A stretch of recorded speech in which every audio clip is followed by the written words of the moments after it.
November 1st, 2016, probably the hardest day of my life. Focus? Good enough. This most boring shot ever. Timeout.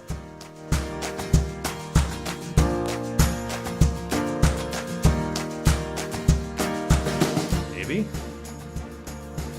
Higher? I don't know. So not everyone knows. Last year, my family went down and we lived in Texas. So some people know that it was for my job, which was totally true. Other people know it was because I kind of buried myself and had some different mental things that held me back, all that kind of stuff. This day in particular was hard for me because I had essentially hit rock bottom of rock bottom and decided that the best thing that I could do for my family was to leave my family for a while. Didn't know how long. So we were living with my sister, and essentially I knew that I wanted to come back to Phoenix. I didn't want to live in Houston. So what we did was I had a team for the company I was working for, and they wanted to start a team back in Phoenix. So I said, cool, I'm going to come work with you guys. I remember we thought about it about halfway through October about leaving, and I didn't know when was the right time to leave. I just knew I had to leave. And we came to the conclusion, me and Brienne, that I was going to be there until Halloween. And then as soon as Halloween was over, I had to go. I wanted to be there for that special moment with the kids. So what I did was did Halloween, and then the next morning, November 1st, 2016, I woke up and I had to take Nevaeh to school. That was where I was going to say goodbye to Nevaeh. So as a family, we went and got donuts, and that was kind of our last hurrah. And then we went over to Nevaeh's school. And it was at that moment that it became real, when I really had to hug my daughter and tell her I love her. And she was silly because she didn't know how to act. And then when it became real, we both basically just bawled. And I had to say, I love you, and I don't know when I'm going to see you again, but I promise I'm taking you home to Arizona. And it was incredibly freaking hard for me. I said bye to Nevaeh there at school, and then I went home and basically finished packing my things. I decided it was time to go and wanted to make it quick. So I kissed Brienne, I said goodbye, and then I went outside, and the last person I had to talk to was Daxton, which is he's such a brute, a tough little macho man, but he's the most sensitive kid you'll ever meet. And I took him outside, and I basically just told him I loved him. And again, I don't know when I'm gonna see you again, but I promise, I'm gonna try to be back here by Christmas. And it was just crazy to me because how do you tell a 5-year-old hey, you're the man of the house now, take care of mom until I get back? And I know people have crazier situations than me, but I've never dealt with anything like that. And it totally tore me apart. And seeing him was one of those okay, I'm going to go succeed, and I'm never going to come back to this moment again. It's hard. I didn't want to make this video, but I just I thought about it in the last few hours, how strong the feelings were coming. So I don't know. It's a crazy time for me to look back on, because I literally told Daxton bye and that I loved him, and I didn't know when I was going to see him again. And before I left, I kissed Brienne goodbye, and I just said thank you for trusting me. So that's what I did. I got in my car and I left. And that first 100 miles from Houston coming towards Arizona was probably the most mental anguish ever, because I really I almost gave up without starting. I almost came back. But I knew the only thing that was going to solve all of my problems was just doing something drastically different and getting out of all my comfort zones. I borrowed I don't know, it was $250 from my brother-in-law, Nate, and just said wish me luck, I'm going, guys. So I left. I got out to Arizona. I had a ton of support from the team that I came up here to be with, and I'm eternally grateful to them. It was hard because I was away from the kids so much that all I had with them was random FaceTimes, and they were precious to me, but that was it. I was able to make it happen though. with the help of, me doing a lot of hard work and then a few amazing things from some amazing friends, I was able to get a place here in Phoenix. I was able to secure enough to go get the family and go bring them here. And after being away for almost 8 weeks, I got back to Houston literally like 3 days before Christmas.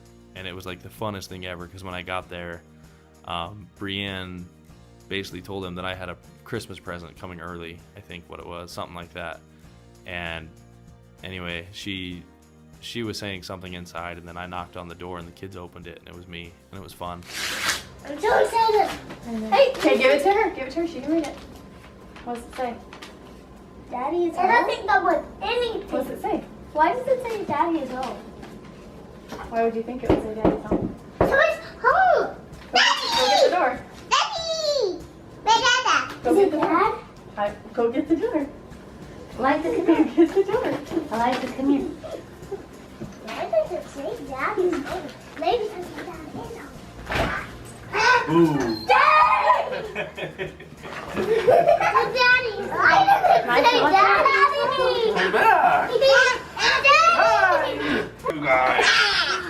I got Bear hug me. you. Hello, Miss Banana. Okay, you just squeeze. Hello, Okay, Owen. when you squeeze my guts out. Oh, you're okay now. Ah, hi, everybody. Hello, Lou. Ah, I only have so much balance here. Hello, everybody. Daddy! Are you so excited? He's here? I'm back. I was wondering why it said Daddy's home. How are you? So Dad was nothing else special? Yeah. I didn't believe that. I'm here. No matter what, I wasn't gonna come up here and fail. And that was like my big thing, was I was gonna come up, I was gonna do something different, and I was going to finish. Crazy thing, full circle, we're 1 year later, we're in a new place. Everything's self-sustained. Like we are good. And the only thing I can really credit that to is I just took action. Like in this last year, I basically told myself I couldn't do anything forever, and then now I changed it, and I was like, no, I'm a doer. Like I'm a doer again. I've been able to accomplish more in the last year than I have in probably the last 5 years combined. I don't know what my real message is in this, other than just to say that like I started coming from a place of gratitude and a place of action. And like those were like my two pillars in all of it. It was just like my wife's done too much for me, like I owe it to her. My family supported me through all of it, like I have to get them back where they want to be. And we did it. It's hard to look back on that day, but it's like a kind of a fond memory. If you've seen City Slickers, you've seen the part where he talks about like, what was the worst day of your life? Like November 1st, 2016 was the worst day of my life. And he says, well, what's the best day of your life? Same day. Hands down the best thing I've ever done. It got me out of all my comfort zones. It made me go do something new. It put me around important people that played a big role in my life. It put me, in a position to where when I saw that Skylar was doing something with video and I didn't know anything beyond that, I was able to say like, hey, I want to be a part of it. And I met him once, and I'm still here, and I'm not leaving.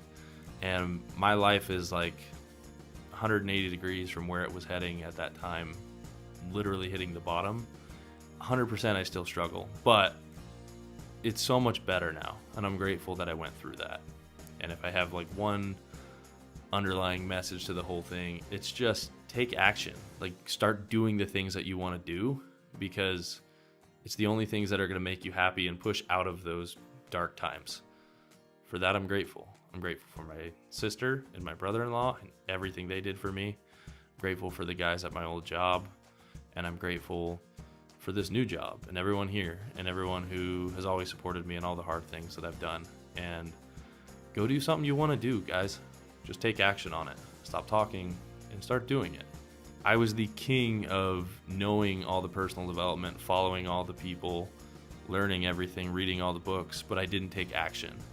The moment I started taking action, my life started going the way that I wanted it to. It's a crazy thought, right?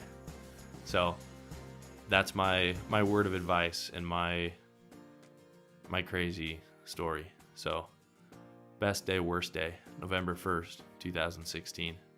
Go do something hard.